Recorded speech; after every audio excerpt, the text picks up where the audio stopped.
El deslumbrante tras bambalinas de la Semana de la Moda de París era un caos perfectamente orquestado. El olor a laca para el cabello, perfumes caros y el vapor de las planchas industriales llenaba el aire. Modelos de renombre internacional caminaban de un lado a otro mientras los asistentes corrían sosteniendo vestidos de miles de dólares. Yo estaba allí, de rodillas sobre el suelo alfombrado, con una cinta métrica colgada al cuello y un alfiletero en la muñeca, ajustando el dobladillo de un vestido de seda negra. «Muévete de ahí, costurero. Estás pisando la cola de mi vestido». La voz fría y melodiosa de Camila, mi ex prometida, cortó el bullicio del lugar como unas tijeras afiladas. Me puse de pie lentamente, retirando los alfileres de mi boca. Camila lucía espectacular, envuelta en la pieza central de la nueva colección de otoño. Me miró con esos ojos almendrados, que alguna vez me juraron amor eterno, pero que ahora solo destilaban una profunda superioridad. Ella no esperaba encontrarme aquí, y mucho menos vistiendo la camisa de lino simple y los pantalones oscuros del equipo de costura de apoyo. Hace apenas 6 meses, Camila me había devuelto el anillo de compromiso en una cafetería de nuestra pequeña ciudad natal. Sus palabras exactas aún resonaban en mi mente. «Eres un buen chico, Julián, pero tu talento solo da para remendar pantalones en un taller de pueblo. Yo nací para las pasarelas de Europa, y no puedo permitir que un simple sastre sea el ancla que hunda mi carrera». «Hola, Camila. El dobladillo está un poco suelto, solo trataba de evitar que tropieces en la pasarela», respondí, manteniendo la voz completamente neutral. «Mi nombre es Mila Vane, para los empleados, muchacho», dijo ella, acomodándose el cabello con un gesto ensayado, mientras sus compañeras de pasarela la miraban. «Y no necesito los consejos de alguien que cobra por arreglo. Qué bajo has caído, Julián. Viajar hasta París para terminar recogiendo los hilos que dejamos caer las personas que realmente importamos en esta industria. Por favor, no te acerques a mí durante el desfile, no quiero que el director creativo piense que tengo conexiones con el personal de limpieza». Ella pensaba que mi aguja era el límite de mi destino, sin saber que yo soy el arquitecto del lienzo que ahora viste su ambición. Lo que Camila ignoraba, atrapada en su burbuja de flashes, portadas de revistas y un estatus social construido sobre apariencias, es que yo no era un costurero local contratado para emergencias de última hora. Mi nombre completo es Julián Rossi, y bajo el seudónimo de Monsieur Rossi, soy el diseñador principal y director creativo de Maison Rossi, la casa de modas parisina que organizaba el desfile de esa noche, y la misma marca que la había contratado como modelo exclusiva. Decidí trabajar de incógnito en los talleres de costura durante los días previos al desfile por 2 razones. Primero, porque me gusta verificar la calidad de las costuras invisibles antes de que mis diseños pisen la luz pública. Y segundo, porque mi asistente me había advertido que Camila estaba usando su influencia interna para exigir un contrato millonario de exclusividad, asegurando que ella era la única razón por la que la colección tendría éxito. Quería ver la verdadera naturaleza de la mujer que pretendía adueñarse de mi visión creativa. «Mila, no seas tan dura con el chico», dijo una modelo francesa a su lado, mirándome con cierta lástima. «Al menos tiene buenas manos». «Las buenas manos son baratas en este negocio», respondió Camila con una sonrisa gélida. «Lo que importa es el rostro y el nombre. Ahora, hazte a un lado, costurero. El desfile empieza en 10 minutos y tengo que reunirme con Monsieur Rossi para el cierre. He oído que es un hombre extremadamente exigente, y no quiero que tu presencia arruine mi gran momento».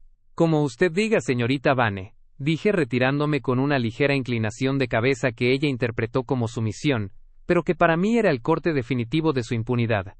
Caminé hacia el área restringida del backstage, donde los guardaespaldas y los directores de producción me abrieron paso de inmediato. Entré a mi camerino privado, me quité el alfiletero de la muñeca, y lo dejé sobre la mesa de centro. Mi asistente personal me esperaba con mi traje de gala italiano a medida. «Señor Rossi, los inversionistas ya están en la primera fila, y la prensa está lista», dijo mi asistente, entregándome el cronograma. «¿Damos la orden de inicio?» «Sí, comiencen el desfile», respondí, mientras me ajustaba los puños de la camisa. «Y asegúrate de que la presentación del cierre esté lista en el proyector principal. Camila quiere conocer al diseñador, que según ella le dará su imperio. Vamos a darle la revelación que cambiará su carrera para siempre. Ella cree que la ropa la hace a ella, pero está a punto de descubrir que yo soy el que decide si vuelve a vestir de diseñador o regresa a usar retazos. Ella pensaba que mi uniforme de trabajo era mi techo, sin saber que es la base desde donde observo cómo se deshilacha su arrogancia».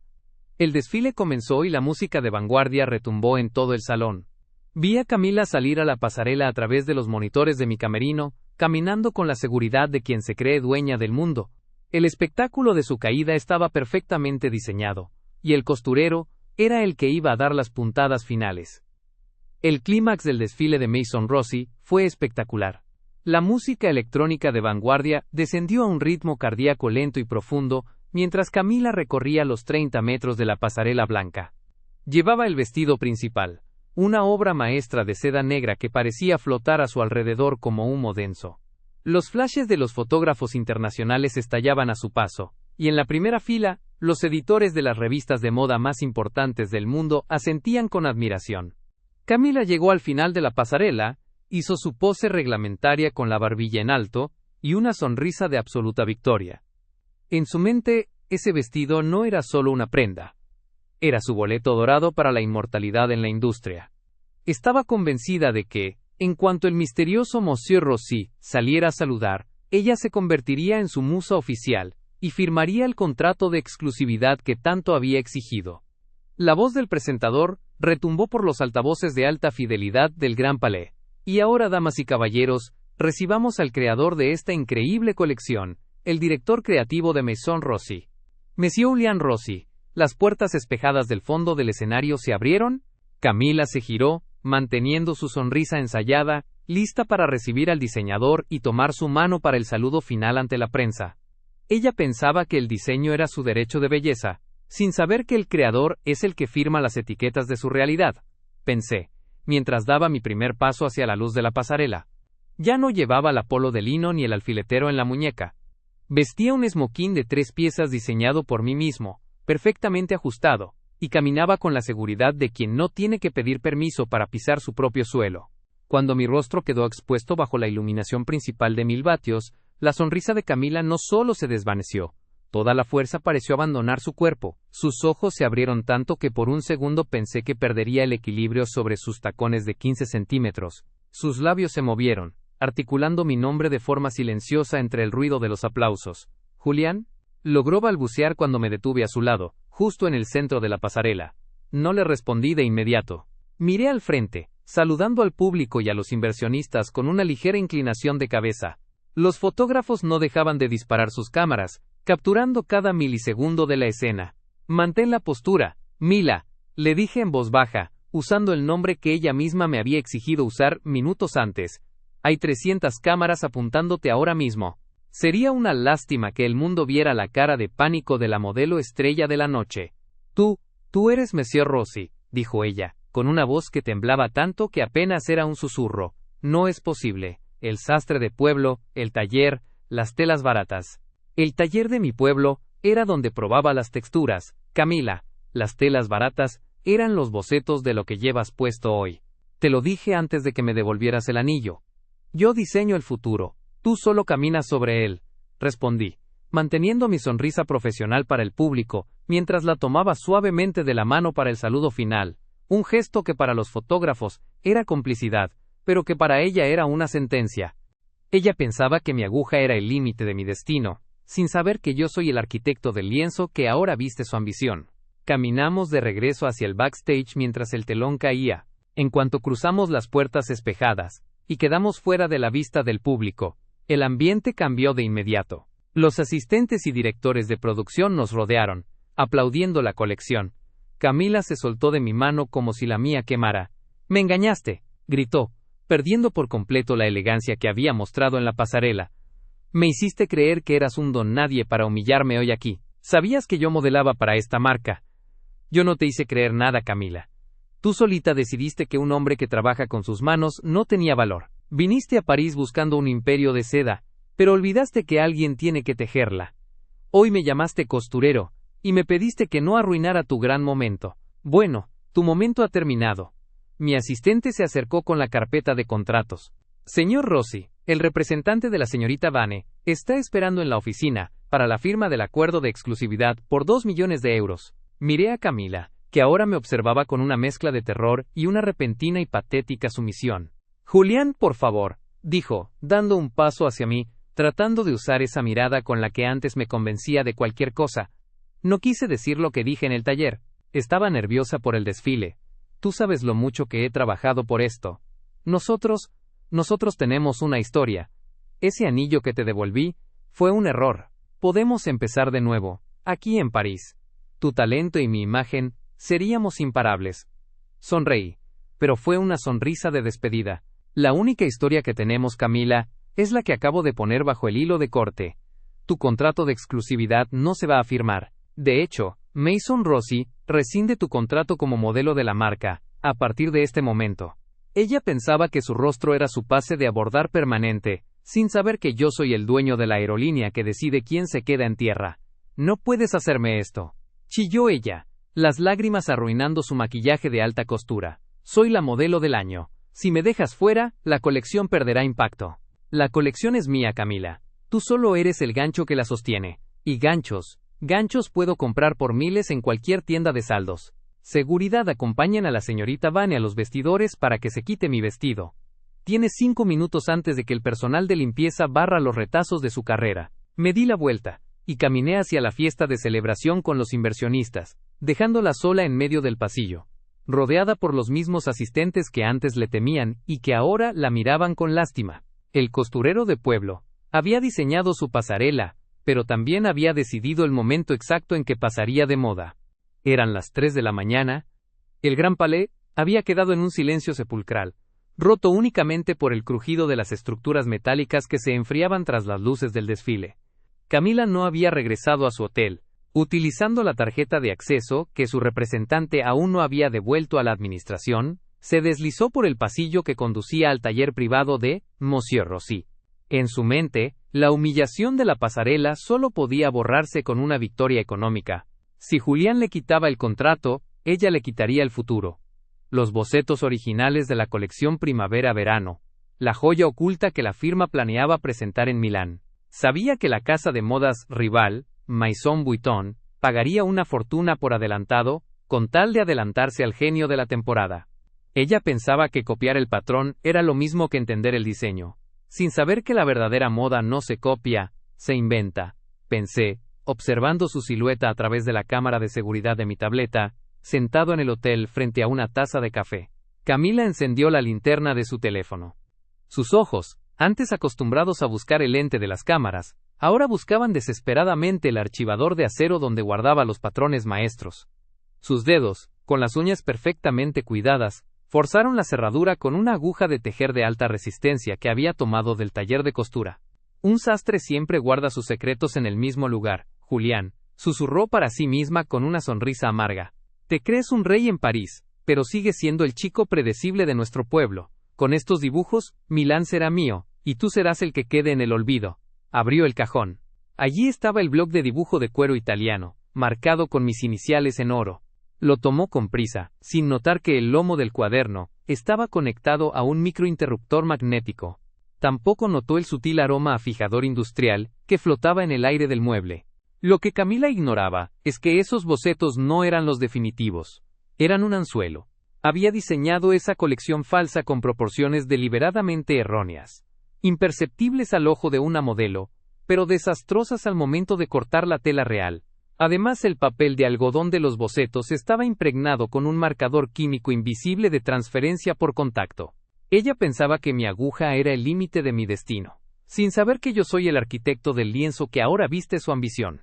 Justo cuando guardaba el bloque en su bolso de diseñador, las luces de riel del taller se encendieron de golpe, proyectando su sombra de forma grotesca sobre los maniquíes de costura. Camila soltó un grito, pegándose contra el archivador. La puerta corredera se abrió. No entré yo, sino mi asistente personal, acompañado por 2 agentes de la Gendarmería Nacional de París y el director de seguridad del evento. Señorita Vane, por favor deje el bolso sobre la mesa de corte, dijo mi asistente con una voz fría que no admitía réplicas. Esto es un malentendido, exclamó Camila, tratando de recuperar su postura de alta costura, aunque su voz la traicionaba. Me dejé unos aretes personales en el vestidor del taller y vine a buscarlos. No tengo nada que esconder. Los aretes no se guardan en el archivador de seguridad de la dirección creativa, señorita, respondió el oficial de policía, tomando el bolso y extrayendo el bloc de cuero. Esto es propiedad registrada de Maison Rossi. Mi asistente encendió una pequeña lámpara de luz ultravioleta y la apuntó hacia las manos de Camila. Sus palmas y sus dedos brillaron instantáneamente con un tono verde fluorescente fosforito. El marcador químico la había delatado. Ese reactivo tarda 3 semanas en caerse de la piel. Camila, la voz de mi asistente era el eco de mis propias instrucciones. Es la firma invisible de Monsieur Rossi para los que intentan tocar el diseño sin tener el derecho.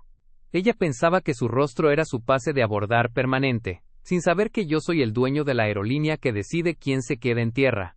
Camila miró sus manos brillantes con puro terror. La realidad de la situación la golpeó con la fuerza de un camión de carga. No solo había perdido su contrato de modelaje, acababa de ser atrapada en flagrancia cometiendo espionaje industrial en suelo francés, un delito que en la Unión Europea se castiga con cárcel efectiva y el veto absoluto de cualquier federación de la moda. Julián me obligó a esto, chilló, las lágrimas comenzando a correr por sus mejillas, borrando el glamour que tanto defendía. Él me tendió una trampa porque lo dejé. Es un despechado, díganle que retire los cargos por favor, somos del mismo lugar. El señor Rossi no está aquí, señorita. Él está en la cena de gala con el ministro de Cultura, concluyó mi asistente, dándole la espalda. Y en cuanto a su origen, el señor Rossi olvidó el pueblo hace mucho tiempo, usted debería haber hecho lo mismo con su arrogancia. Los oficiales le colocaron las esposas de acero sobre sus muñecas marcadas de verde. Mientras la escoltaban hacia la salida trasera del Gran Palais, los maniquíes vestidos de seda parecían testigos mudos de su caída. El costurero que ella había despreciado no solo había diseñado el desfile de su éxito, sino que había cortado, a la medida exacta, el patrón de su propia destrucción. El Palacio de Justicia de París lucía imponente bajo el cielo gris. Los pasillos de mármol estaban atestados de reporteros de moda, críticos de arte y paparazzis, que no querían perderse el juicio del año en la alta costura. Camila estaba sentada en el banco de los acusados. Ya no vestía de seda. Llevaba un abrigo genérico y ocultaba sus manos, que aún conservaban un tenue rastro verde del marcador químico, bajo la mesa de la defensa. A su lado, su representante, un hombre astuto acostumbrado a los escándalos de la farándula, se puso de pie con una sonrisa de suficiencia, miró al tribunal, y luego a la fila de la prensa, buscando el máximo impacto mediático. Señoría, comenzó el defensor con tono teatral, estamos ante una farsa orquestada por el despecho. Mi clienta, una modelo internacional de renombre, fue víctima de una manipulación emocional. El hombre que se hace llamar Monsieur Rossi no es el aristócrata de la moda que aparenta ser. Su verdadero nombre es Julián Echeverría, un costurero de un taller de pueblo que escaló copiando patrones ajenos. Presentamos ante este tribunal las fotografías de su humilde origen. Este hombre quería destruir a mi clienta porque ella descubrió su mentira y canceló su boda al ver que no tenía el estatus para estar a su altura. Es un fraude que intenta proteger su falsa reputación refinada. El representante sacó una serie de ampliaciones fotográficas donde se me veía a los 20 años, con las manos manchadas de tinte textil, en el modesto taller de costura de mi abuelo. Camila levantó la barbilla, recuperando por un instante esa mirada de superioridad, convencida de que revelar mis raíces humildes ante la sofisticada sociedad parisina destruiría mi imperio. Ella pensaba que mi pasado era mi debilidad, sin saber que mi historia es el hilo de oro que hace que mi marca sea eterna. Pensé, mientras me levantaba para testificar. Caminé hacia el estrado vistiendo un traje sastre de corte impecable, sin ocultar mi tranquilidad. Miré las fotografías que el abogado exhibía con desprecio, y luego miré directamente a los miembros del tribunal y a los editores de moda que llenaban la sala. Esas fotos son completamente auténticas, señoría, dije, y mi voz, serena y profunda, resonó con fuerza en el recinto. Ese es el taller de mi abuelo. Ahí fue donde aprendí que la verdadera moda no nace en las pasarelas de cristal, sino en el esfuerzo de las manos que conocen el peso de una tijera y el valor de cada puntada. Yo nunca oculté mi origen. Mi primera colección en París se tituló precisamente Retazos del Alba, inspirada en los textiles de mi pueblo.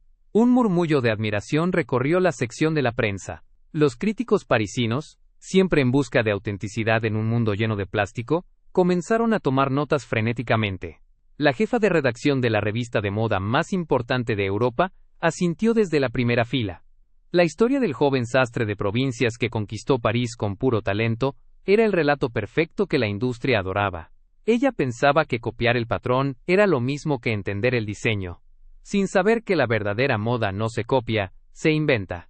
La acusada, continué señalando a Camila, no entró a mi taller a buscar un arete perdido, ni a defenderse de un fraude. Entró con una llave maestra y un cortapernos para sustraer bocetos protegidos por derechos de autor. Pero su ambición la cegueó con acento agudo tanto, que ni siquiera se dio cuenta de que los diseños que robó tenían proporciones erróneas. Si los hubiera vendido a la competencia, habría destruido su propia credibilidad, porque ella solo sabe vestir la ropa, pero no tiene la menor idea de cómo se construye una prenda.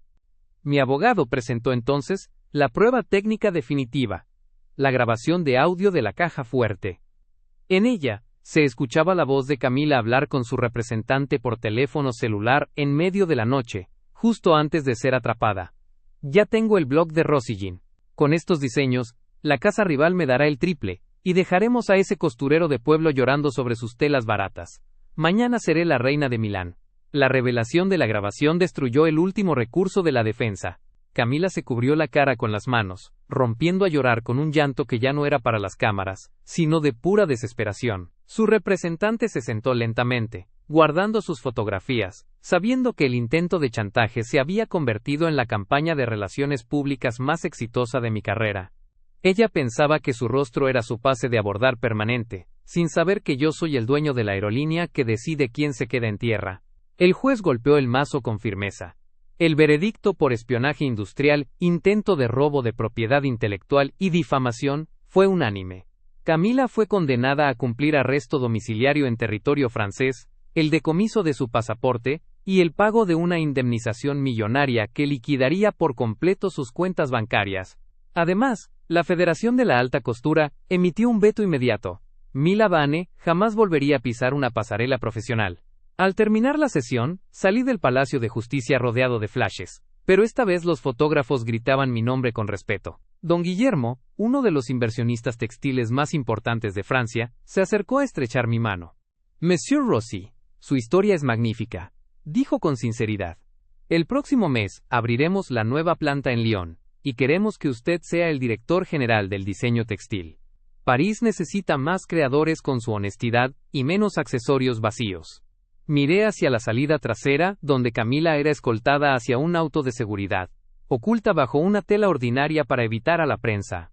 Había buscado el brillo de la alta costura a cualquier precio, y terminó vestida con la sombra de su propia traición. El costurero de pueblo había cerrado el corte, y el hilo de la justicia no había dejado ni un solo cabo suelto. Había pasado un año desde que el veredicto en París dictara el final de Mila Vane en el mundo de la moda. Maison Rossi se había consolidado como la firma con mayor crecimiento ético en Europa. Habíamos reestructurado la cadena de producción, eliminando los talleres de explotación clandestinos, y convirtiendo nuestras fábricas en espacios de alta capacitación técnica, donde cada costurera y cortador recibía un salario digno y el reconocimiento por su nombre en los créditos de las colecciones. Yo me encontraba en mi pueblo natal, a miles de kilómetros de las luces del Gran Palais. Había regresado para inaugurar la Fundación Textil Rossi, una escuela técnica gratuita para jóvenes sin recursos construida sobre los cimientos del antiguo taller de mi abuelo. El espacio, ahora amplio y luminoso, estaba lleno de máquinas de coser industriales de última generación, y rollos de telas orgánicas listas para ser transformadas por nuevas manos hambrientas de futuro. Diego, hijo, dijo la directora del centro, una mujer que trabajó con mi abuelo durante décadas. Estos muchachos finalmente tienen una oportunidad de demostrar que en las provincias también nace el arte. Gracias por no olvidarte de dónde viniste. El arte siempre estuvo aquí, respondí, ajustando la tensión del hilo de una de las máquinas. Solo faltaba el diseño para estructurarlo. Ella pensaba que la belleza se compra en las tiendas de la alta sociedad, sin saber que el valor real se confecciona en el taller de la humildad. Pensé, sintiendo un orgullo que ninguna portada de revista me había otorgado jamás. Esa misma tarde, mi asistente me informó que debíamos revisar un lote de saldos de lona textil en un almacén de distribución masiva a las afueras de la capital. Al llegar al lugar, un almacén gigantesco y frío lleno de contenedores de ropa usada y saldos de temporadas pasadas, me detuve en el área de clasificación. Allí, detrás de un mostrador metálico, vestida con un delantal de tela gris áspera, y con el cabello recogido sin ningún esmero, estaba Camila. Tras ser vetada de las pasarelas y perder su fortuna en las indemnizaciones del juicio, el mercado de la alta costura le había cerrado las puertas para siempre.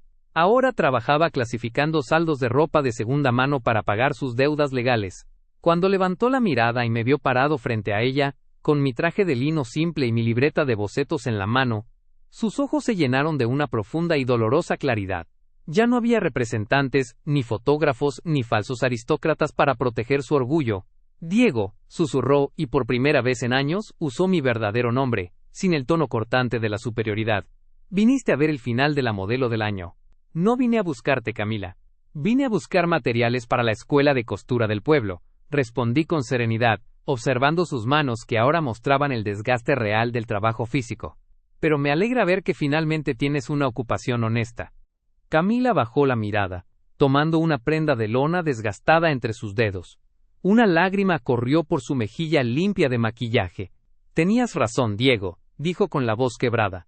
Pasé tanto tiempo pensando que la ropa de diseñador me hacía superior a los demás, que olvidé que si te quitas la marca, solo queda lo que eres por dentro.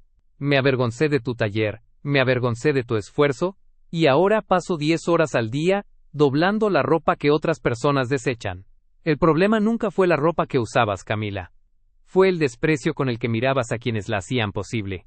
Me acerqué al mostrador, dejando una de las tarjetas de la fundación sobre la madera. El costurero de pueblo, al que abandonaste, construyó un espacio para que nadie vuelva a ser humillado por su uniforme. Si alguna vez te cansas de clasificar el pasado, y realmente quieres aprender a construir algo con tus propias manos, la escuela tiene las puertas abiertas. Pero entrarás como todos, desde la primera puntada, aprendiendo el valor del hilo, antes de exigir el vestido. Ella pensaba que mi aguja era el límite de mi destino, sin saber que yo soy el arquitecto del lienzo que ahora viste su ambición. Y mi mayor diseño no fue la seda de París, fue la estructura de mi propia dignidad, la que no permitió que el éxito me convirtiera en el verdugo que tú fuiste. Me di la vuelta y caminé hacia la salida del almacén junto a mi equipo. Camila se quedó atrás, sosteniendo la tarjeta de la fundación entre sus manos ásperas, viendo cómo el hombre al que llamó ancla de su carrera, se alejaba como el motor de una industria que ella nunca pudo comprender. Subí a mi auto mientras el sol de la tarde iluminaba los campos de mi pueblo. Mason Rossi seguiría vistiendo a las grandes figuras del mundo, pero el sastre de garaje finalmente había cerrado su mejor colección, aquella donde las apariencias pasan de moda, pero la integridad se convierte en una tendencia eterna. Habían pasado 2 años desde la inauguración de la fundación en mi pueblo natal. La industria de la moda ya no miraba a Mason Rossi solo como una marca de alta costura, sino como el epicentro de un cambio cultural. El modelo de diseño con identidad se había copiado en Milán, Nueva York y Tokio. Los críticos que antes exigían exclusividad fría, ahora aplaudían los desfiles donde cada prenda llevaba bordado, en el reverso, el nombre de la costurera que había dedicado sus horas a confeccionarla. Yo me encontraba en el auditorio de la fundación, observando la primera pasarela de graduación de los jóvenes locales. No había editores de revistas de élite con caras de aburrimiento. En las primeras filas estaban los padres, los abuelos y los vecinos del pueblo, viendo con lágrimas en los ojos, cómo sus hijos presentaban abrigos de lana estructurados y vestidos de lino con acabados perfectos. Ella pensaba que el prestigio se hereda en los salones de la alta sociedad, sin saber que el respeto se gana con el sudor del esfuerzo sobre la mesa de corte, pensé, sintiendo una calidez en el pecho que ninguna ovación en el Gran Palais podría igualar. Al terminar el evento, mientras caminaba por los talleres de práctica vacíos para verificar el inventario de agujas y bobinas, vi a una mujer de espaldas, limpiando la superficie de una de las mesas de madera. Vestía una blusa de algodón sencilla y tenía el cabello recogido con un lápiz. Al acercarme noté la precisión y el respeto con el que trataba la madera y las herramientas. Era Camila. Había aceptado la propuesta. Meses después de nuestro encuentro en el almacén de saldos, se había inscrito en el nivel básico de la escuela bajo su nombre real, renunciando por completo al seudónimo de Milavane. Durante un año entero, nadie en el pueblo la trató como la exmodelo de París. Fue simplemente una aprendiz más que pasaba horas desenredando hilos y aprendiendo a dominar la tensión de la máquina. La mesa izquierda necesita un poco de aceite para madera, Camila. Si se reseca, puede astillar las telas delicadas, le dije con suavidad, deteniéndome a unos metros. Ella se giró. Sus ojos ya no tenían el brillo artificial de los flashes, sino la calma de quien ha encontrado un propósito real.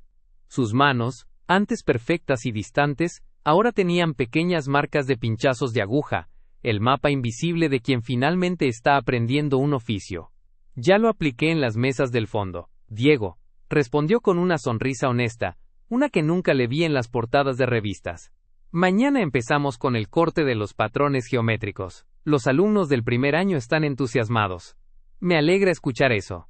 Has sido una buena instructora de soporte para ellos, dije, reconociendo su esfuerzo. Ella pensaba que mi aguja era el límite de mi destino, sin saber que yo soy el arquitecto del lienzo, que ahora le permite reconstruir su propia vida. Gracias por la oportunidad, Diego, dijo ella mirando el taller. Cuando estaba en París, creía que la ropa era una armadura para ocultar quién era. Aquí entendí que coser es una forma de reparar las cosas que rompimos por dentro. No tengo el lujo de antes, pero por primera vez en mi vida, duermo en paz sabiendo que he construido algo con mis propias manos. El diseño más difícil de arreglar siempre es el de uno mismo, Camila. Pero veo que has encontrado la costura correcta, le respondí, dándole un asentimiento de respeto antes de salir del taller. Caminé hacia la salida de la fundación bajo el cielo estrellado de la provincia. Mi auto me esperaba para llevarme al aeropuerto. Al día siguiente debía presentar la nueva colección en la Semana de la Moda, pero mi mente ya no estaba atrapada en el ansia de validación. Ella pensaba que yo era el peón en su tablero de lujo, sin saber que yo soy el dueño del juego. Pero al final del camino, entendí que el juego no se trataba de ganar o perder, ni de humillar a quien alguna vez te despreció. El verdadero triunfo de Monsieur Rossi no fue hacer que París se rindiera ante su apellido, sino regresar a su taller de pueblo para enseñarle al mundo que la moda pasa, las tendencias se deshilachan, pero la dignidad y la integridad son las únicas prendas que nunca pasan de moda. La última puntada estaba dada. Y el balance final, por fin, era una obra maestra perfecta.